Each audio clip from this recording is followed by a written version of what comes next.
1 bowl સૂજી લઈ લેવાની, અડધો બાઉલ ચણાનો લોટ, અડધો બાઉલ દહીં લઈ થોડું પાણી એડ કરી મિક્સ કરી બેટર બનાવી 5 મિનિટ રેસ્ટ આપીશું।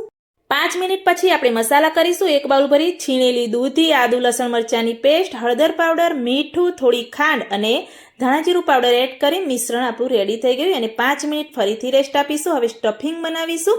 એના માટે બાઉલ લઈ કેપ્સિકમ, મકાઈ બાફેલી, ડુંગળી, આદુ લસણ મરચાંની પેસ્ટ, કોથમીર, કાળા મરીનો પાવડર, ટેસ્ટ અનુસાર મીઠું, થોડું એવું ચીઝ છીણી દઈશું, ચીલી ફ્લેક્સ, ઓરેગાનો એડ કરી અને મિશ્રણ આપણે રેડી કરી દેવાનું।